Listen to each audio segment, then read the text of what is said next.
프랑스에서 11살 소녀가 살해당했습니다. 체포된 용의자는 과거 아동 성범죄 혐의로 여러 차례 고발당한 이력이 있지만 사법기관이 별다른 조치를 취하지 않은 사실이 알려지면서 시민들이 거리로 나왔습니다. 지난달 29일 프랑스 남서부 플레랑스 마을에서 11살 된 리아나 양이 사라졌습니다. 학교를 나선 뒤 승용차에 타는 게 생전 마지막 모습이었습니다. 수십 명의 경찰관과 자원봉사자들이 리아나 양 찾기에 나섰습니다. 하지만 일주일 뒤 리아나 양은 실종 지점에서 15km 떨어진 폐곡물 저장고에서 숨진 채 발견됐습니다. 용의자로 체포된 사람은 41살 제롬 바렐라로 학교 환경미화원이자 리아나 양과 같은 반 친구의 아버지였습니다. 기막힌 일은 바렐라는 2017년부터 아동 성범죄 혐의로 최소 4차례 신고됐지만 증거 부족이나 피해자 진술 번복으로 종결되는 등 단 한 번도 유죄 판결을 받지 않았다는 겁니다. 최근 고소된 사건의 경우 검찰이 조사조차 제대로 하지 않아 공분을 자아내고 있습니다. 지난해 8월 10살 소녀의 어머니가 바렐라를 성폭행 혐의로 고소한 사건이었습니다. 경찰은 피해 아동 인터뷰와 심리 의학 보고서 그리고 바렐라의 과거 전력까지 정리해 올해 1월 검찰청으로 사건을 넘기며 용의자를 신문하라고 전한 것으로 알려졌습니다.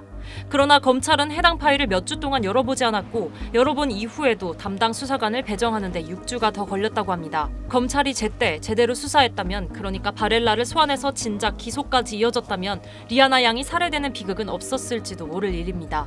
사법 시스템의 안일한 대응이 비극을 키운 셈이죠. 에마뉘엘 마크롱 프랑스 대통령도 사법 시스템의 허점을 비난했습니다. Il est clair qu'il y a un dysfonctionnement et que nous ne pouvons pas ne pas voir que des failles se sont révélées. Il faut maintenant les clarifier. Et donc ce que le gouvernement va faire, c'est de se mettre en situation avec des enquêtes très rapides, et j'ai demandé qu'elles soient le plus rapides possible, et bien de pouvoir clarifier aussi les responsabilités qui sont à l'œuvre. 이번 사건은 단순한 개인의 실수가 아니라 프랑스의 사법 시스템 전체가 붕괴된 게 아니냐는 비판이 나오고 있는데요. 제랄 다르마냉 법무부 장관은 현재 프랑스 전역에서 처리되지 않은 고소장이 무려 300만 건, 그중 성폭행, 성추행 관련만 7만 건에 달한다고 밝혔습니다. 다르마냉 장관은 모든 책임을 지겠다며 상황을 파악하기 위해 검사들과 한 명씩 만날 때까지는 휴가를 가지 않을 것이며 어떤 고위 판사도 휴가를 가지 않을 것이라고 선언했습니다. 프랑스 사법 시스템의 변화를 촉구하는 목소리도 있습니다. 한 변호사는 프랑스는 지금 과도기에 있다며 사법 시스템 내부의 허점이 한 아이의 죽음으로 드러난 만큼 이제는 근본적인 변화가 필요하다고 말했습니다.